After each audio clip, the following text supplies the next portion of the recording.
In 1885, William Warren, the first president of Boston University, published his work Paradise Found, The Cradle of the Human Race at the North Pole. In the book, he recites scientific explanations and ancient cosmology that all point to the same conclusion.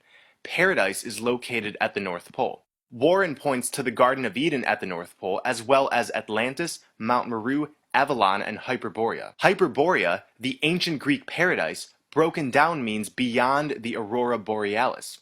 This emerald-colored light shoots out of the center of our plane, where there is a vortex leading into this long-lost paradise.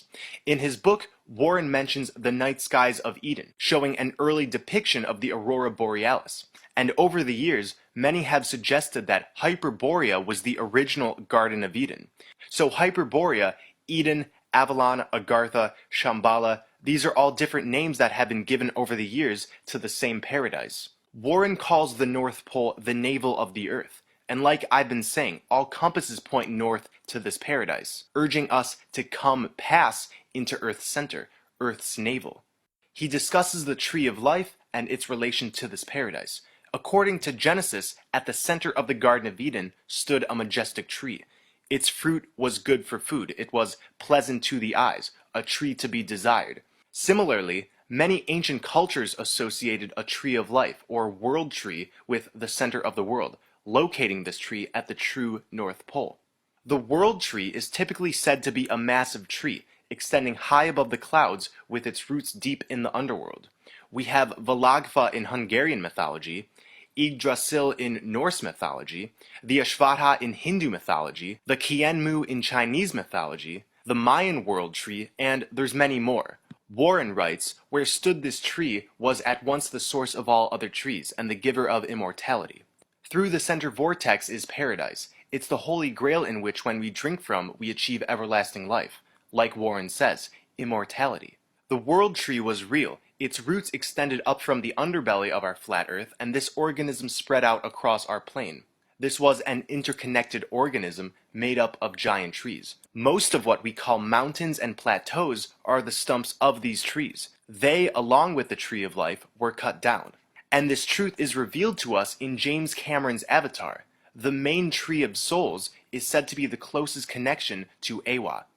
Eywa in Avatar is the guiding force and deity of Pandora. The natives believe that Eywa acts to keep the ecosystem of Pandora in perfect equilibrium, but the tree of souls which connects to this deity is cut down, just like our tree of life was. Eywa refers to our connection with Mother Earth, Gaia, the divine feminine goddess.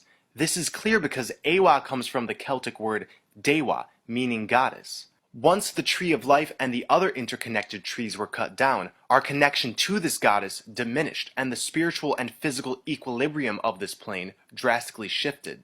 Both sides of flat Earth used to be paradise, but by cutting down this tree, and therefore our ties with the Divine Mother, along with many other events that occurred around the same time period, this side of our flat Earth became a cradle for archonic and reptilian influence. This majestic organism isn't dead, however. It is still well and alive past the center vortex. Warren writes, "Every indication points us to the northern pole. It was in Arin Vej, the Persian Eden." He claims in Arin Vej there was said to be a sacred mountain. This is Mount Meru.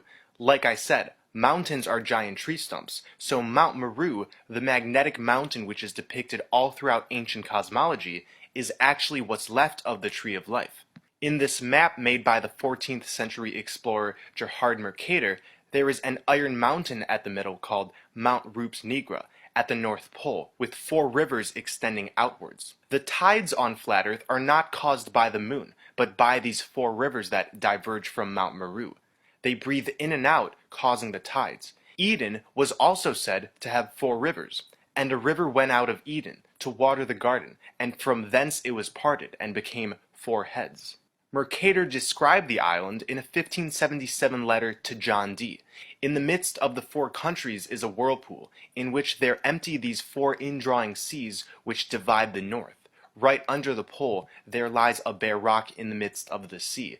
Its circumference is almost 33 French miles, and it is all of magnetic stone.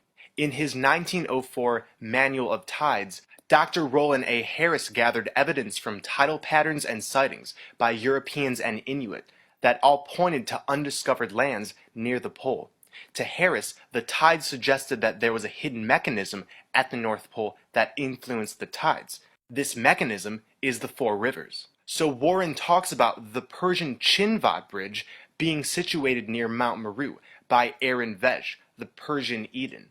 Warren writes, the Chinvat Bridge extends from the North Pole of the heavens to the North Pole of the earth. In a previous video of mine, I describe how the Norse tail of the Bifrost Bridge is linked to the center of our plane. Those who cross the Bifrost successfully are transferred into Asgard, the land of the gods.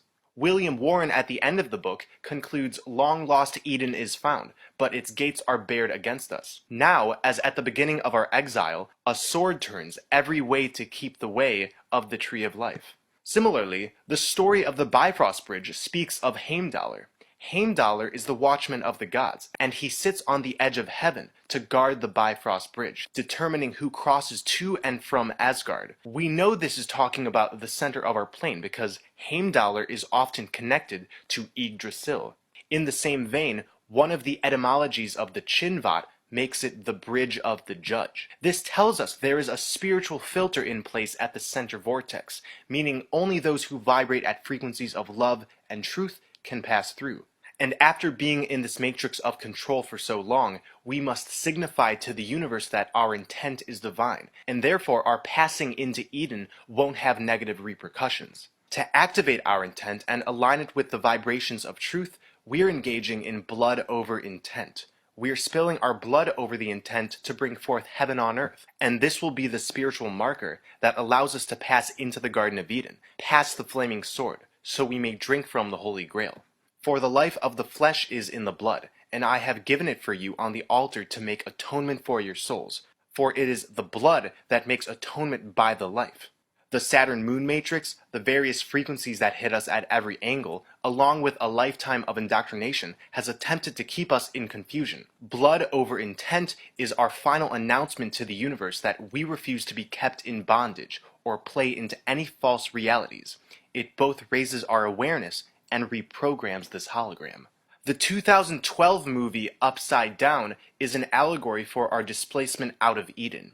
The film starts with the main character Adam telling the story of his realm, where two worlds lay on top of one another.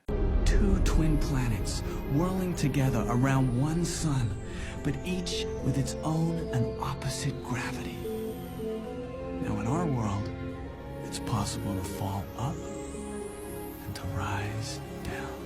Adam and Eden are lovers. They are from the opposite worlds and therefore are not allowed to have intimate contact. Because of this, they are attacked one day, and Eden falls and hits her head.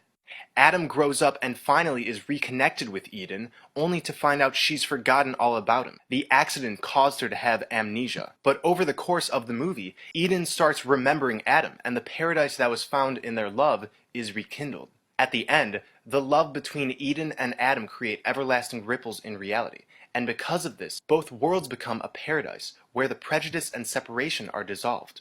At the beginning of the movie, we see an upside-down triangle.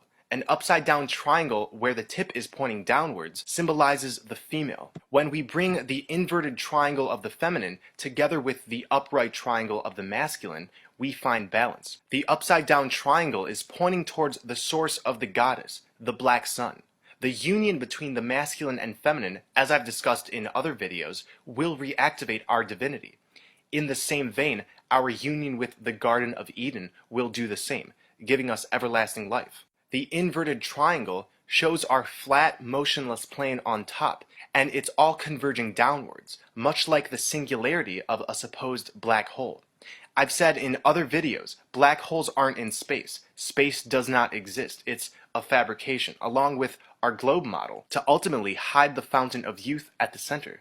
The reason black holes show a jet coming out is because they're slyly revealing to us that the aurora borealis shoots out of the center, where it's like a black hole, a vortex, sucking those who pass through in. Funny enough, at the beginning of 2016, Stephen Hawking came out claiming that black holes are a portal into another realm. Like the movie, we were once connected to Eden. Outside forces tampered with our connection to paradise, and now we must find our way back. This information is coming out throughout myself and others now because Eden is calling. We are being